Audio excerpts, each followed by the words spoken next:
सभी लोगों को होली की ढेर सारी शुभकामनाएं।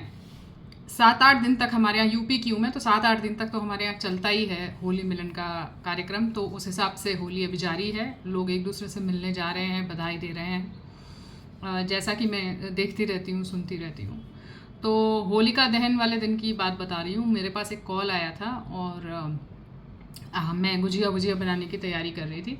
तो इस लड़के ने मुझे बोला कि मैडम मैं ना सुसाइड कर लूँगा और मैं बहुत तंग आ चुका हूँ। ठीक है, अब आप कभी कभी तो किसी और मूड में होते हो, हालांकि मैं समझा लेती हूँ लोगों को, ऐसी बात नहीं है। भगवान जी का थोड़ा आशीर्वाद भी है कि मैं समझाती हूँ तो लोगों को समझ में आता है। लेकिन उस दिन मैं थोड़ी इरिटेटेड मूड में थी क्योंकि मैं दुखी हो गई हूँ ये सब सुन सुन के सुसाइड्स। तो मैंने कहा ऐसा करना, जब सुसाइड करना तो वीडियो में करना, ठीक है, वीडियो कॉल मुझे लगाना, अपनी माँ को लगाना, क्योंकि उन्होंने भी शायद देखा नहीं होगा अपने बेटे को ऐसे मरते हुए। मैंने भी किसी आदमी को मरते हुए नहीं देखा, तो थोड़ा अच्छा नया एक्सपीरियंस होगा हमारे लिए। तो वो ना थोड़ा कंफ्यूज हो गया, थोड़ी देर रुक गया। फिर मैंने पूछा क्या हुआ, तो कहते हैं नहीं मैम मैं बहुत तंग आ गया हूँ। मैंने कहा मैं तुमसे ज़्यादा तंग हूँ अपनी ज़िंदगी से। मतलब हो सकता है कि ऐसा तुम्हें वहाँ बैठ के लग रहा हो कि मैं तंग नहीं हूँ, और सबकी ज़िंदगी के बहुत बड़े बड़े संघर्ष हैं। मतलब आप ऐसे सड़क चलते हुए आदमी से पूछ लेंगे तो वो बता देगा कि वो कितना परेशान है। तो ऐसा नहीं है कि केवल मैं तंग हूँ या आप तंग हैं अपनी ज़िंदगी से। अगर किसी को वैसे बैठा के पूछा जाए तो हर व्यक्ति अपना एक अलग संघर्ष कर रहा है जीवन के साथ। और ऐसी वाली खबरें बहुत ज़्यादा आने का भी इफ़ेक्ट है कि अब लोगों को लगता है कि ऐसे रिकॉर्डिंग करके सुसाइड कर लो तो मतलब कुछ इफ़ेक्ट होगा। तो मैं आज ना एक आप लोगों को रियलिटी चेक देना चाहती हूँ। हो सकता है किसी को असर पड़ जाए, हो सकता है ना भी पड़े, मगर मैं अपना काम करती रहूँगी कि आपके सुसाइड कर लेने से, मर जाने से किसी को कोई फ़र्क पड़ता है नहीं। गवर्नमेंट को भी फ़र्क नहीं पड़ता है, मुझे लगता है परिवारों को भी नहीं पड़ता है एक पल के बाद, क्योंकि फिर क्या होता है ना, सब उसी तरह से जीना सीख जाते हैं। सबकी ज़िंदगी चलने लगती है, सबके यहाँ वही सब समारोह होते हैं। हो सकता है थोड़ा बहुत आपका नाम ले लिया जाए कि फलाने होते तो बड़ा अच्छा रहता, पर ऐसा नहीं है कि किसी का जीवन रुक जाता है, किसी की ज़िंदगी का कोई काम रुक जाए। आप चले गए हैं तो कुछ बड़ा कुछ प्रभाव पड़ जाए, कोई बड़ी कोई रिवोल्यूशन हो जाए, क्रांति आ जाए, तो किसी को कोई फ़र्क पड़ता है नहीं। हालांकि आपके ऊपर फ़र्क पड़ता है इस चीज़ का, आपकी आत्मा के ऊपर। कैसे, मैं एक्सप्लेन करूँगी। देखिए, आत्महत्या को ना किसी भी आप धर्म में देख लीजिए चाहे, ठीक है, और रिलीजन में देख लीजिए, मज़हब में देख लीजिए, सब में हर जगह पे ये कहा गया है कि बहुत बड़ा पाप है, सिन है, हाँ गुनाह है बोलते हैं वो लोग। क्यों? क्योंकि आप एक साइकिल पूरा करने के लिए यहाँ आए थे, आपको उन कर्तव्यों का निर्वाह करना था, कुछ लेसन्स सीखने थे जिनको आप बीच में छोड़कर जा रहे हैं। तो इसका अर्थ ये नहीं है कि आप बच जाएंगे उससे, आपको फिर वैसी ही, उससे भी हो सकता है कठिन परिस्थितियों में वापस आना पड़े। अब मैं इसको दावे के साथ इसलिए नहीं कह सकती कि मैं आपको दिखा तो सकती नहीं हूँ कि देखिए सीधा प्रसारण, इसने पिछले जन्म में आत्महत्या करी थी और ये इस जन्म में कितना संघर्ष कर रहा है, मैं नहीं दिखा सकती आपको। लेकिन जितना मेरा एक्सपीरियंस है, जितना मैंने समझा इन सारी चीज़ों को लेकर, मुझे लगता है कि हाँ ये डेफिनेटली सच है। क्योंकि हम जिन कार्मिक बंधनों में यहाँ पर जूझ रहे होते हैं, वही हमें दोबारा दोबारा से वो लेसन सीखने पड़ते हैं अगर हम उसको तोड़ते नहीं हैं या सीखते नहीं हैं। ठीक है, जितना मुझे समझ में आती हैं बातें। अगर आप ये नहीं मानते हो तो आपकी मर्जी है, मुझे जितना ज्ञान है मैं आपको दे रही हूँ। दूसरा, जब आप आत्महत्या कर लेते हैं या आप चले, मान लीजिए आत्महत्या भी नहीं, आप मरना नहीं चाहते, जब मेरे पर्सनल केस में देख लीजिए, मरना नहीं चाहते, एक्सीडेंट था, चले गए, अब आप वहाँ बैठकर तो बिल्कुल भी हेल्प नहीं कर सकते। ठीक है, हमको पता भी नहीं है, ज़्यादातर लड़के जो है एक्सप्रेस भी नहीं करते हैं अपनी बातें। यहाँ हमको पता नहीं है कि इस केस को आगे कैसे ले जाना, हमें कुछ खबर ही नहीं है। तो अब हम कभी ईमेल्स में, कभी किसी से बात करके, कभी तुम्हारे वकील से बात करके, कुछ दोस्तों से बात करके पता लगाते हैं कि भाई इसकी लाइफ में चल क्या रहा था या लास्ट बातचीत इसकी क्या हुई थी। तो वो डॉट कनेक्ट करना ना परिवार वालों के लिए बड़ा मुश्किल हो जाता है। और आप अगर लिख के मरते हैं कि भाई मैं इसकी वजह से आत्महत्या कर रहा हूँ, तो देखिए मैं आपको दिखाई रही हूँ कि मानता ही नहीं है जो है कोर्ट इस चीज़ को, कि कोई सुसाइड नोट होने से कोई बहुत ज़्यादा फ़र्क पड़ नहीं जाता। आपने अतुल सुभाष के केस में सुना ही होगा, वो छुट्टा घूम रही है, ठीक है, अब तो 1 महीने रही ज़्यादा से ज़्यादा जेल में और उसके बाद वो खुली घूम रही है। तो ना उसकी लाइफ में ज़्यादा फ़र्क पड़ा। हाँ, यहाँ की लाइफ में फ़र्क पड़ता है जिसके घर का बच्चा चला जाता है, वो फिर जो है उसको इस संघर्ष में अकेले जो है पढ़ना पड़ता है, चाहे भाई हो, छोटा बहन हो, जो भी रिस्पॉन्सिबिलिटी ले रहा हो, फादर ले रहा होता है, कहीं माँ ले रही होती है। तो इनको जो है अलग से ही सब कुछ स्टडी करना पड़ता है, वो काम भी करने पड़ रहे हैं जो आपने जीवन में सोचे नहीं हैं।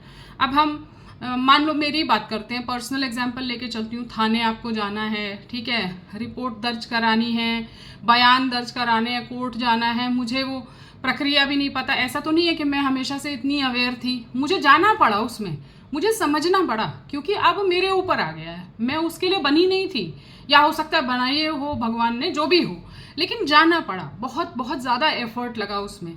अब मैं कह दूँ इसी में कि मैं भी आत्महत्या कर लूँगी, तो ये तो कोई सॉल्यूशन नहीं हुआ ना। एक जना मर जाए, दूसरा जना मर जाए, फिर ये लड़ाई लड़ेगा कौन? तो मेरे हिसाब से अगर कोई ये सब सोच रहा है ना, तो इससे बड़ा मूर्खता वाला और इससे बड़ा नीच वाली बात कोई नहीं है कि आप भागने के बारे में सोचने लग जाएं कि मैं तो यहाँ से भाग लूँगा। हालांकि with due respect I understand कि जो सुसाइड वाला जो एक थॉट है ना, वो एक्चुअली एक मेंटल, जिसे कहते हैं, इलनेस है, ठीक है।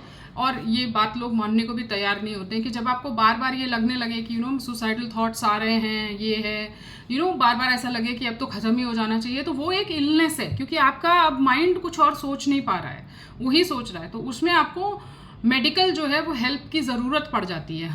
बट अगर आप ऐसे ही कैजुअल में कह दें कि इससे अच्छा तो मैं मर ही जाता, तो ये बहुत अजीब हो जाता है, ठीक है। और ये भी है कि आसपास वाले जो आपको देख रहे हैं उनको भी एक्चुअली अगर आप कैजुअली बार बार कहने लगते हैं तो वो भी सीरियसनेस खत्म हो जाती है, उनको भी लगता है ऐसे कह ही रहा है, ठीक है, तो वो भी आपको हेल्प नहीं कर पाएंगे उस तरह से।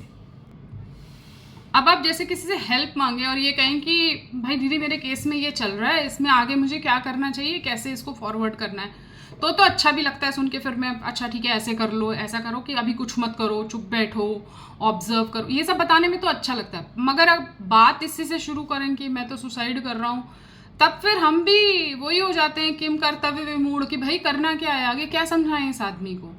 मैंने वैसे उसको बोला था कि यू नीड मेडिकल हेल्प तो बता देना मुझे, क्योंकि मैं तो एक्सपर्ट नहीं हूँ इस चीज़ की, ठीक है, साइकोलॉजिस्ट तो नहीं हूँ मैं, और मैं शायद उस सिचुएशन को संभाल भी नहीं पाऊंगी जब इस तरह का कुछ आ जाए तो। लेकिन आपको अगर ज़रूरत है तो भी आपको कहना पड़ेगा कि मुझे ज़रूरत है, मुझे ऐसे थॉट्स आ रहे हैं, तो बहुत सारी हेल्प अवेलेबल है। ये नहीं कि अचानक से एक दिन जो है आप सुसाइड ही कर लें। अच्छा, इसमें और एक फैक्टर है, मान लीजिए इसमें अल्कोहल कहीं ना कहीं शामिल हो, ठीक है, कि आपने सुसाइड में के उसमें जो है आप ऑलरेडी थे, फिर आपने पिया और सुसाइड किया, तो फिर उसको सुसाइड भी नहीं ढंग से माना जाता है, क्योंकि वहाँ पे अल्कोहल का फैक्टर आ जाता है। पोस्टमार्टम में निकलेगा कि इतनी सारी अल्कोहल थी, तो हो सकता है कि भाई नशे में कर लिया हो, ये भी एक बहुत बड़ा फैक्टर है। तो फिर भी आपके मरने का कोई तो मतलब बना नहीं। तो मैं बार बार ये कहने की कोशिश कर रही हूँ कि मरने का एक्चुअली कोई मतलब नहीं है यहाँ पे। अब जैसे मैं ये सब न्यूज़ पढ़ती हूँ कि पत्नी घर छोड़ के गई तो इसने सल्फास खा लिया, वो फांसी पे लटक गया, क्या मतलब है इन सारी चीज़ों का?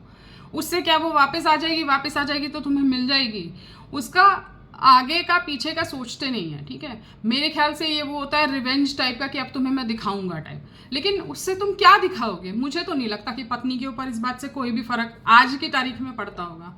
मैं पता नहीं कितनी सारी लड़कियों को जानती हूँ जो फिर से शादी कर लेती हैं और फिर उनके पास एक अच्छी फैमिली हो जाती है।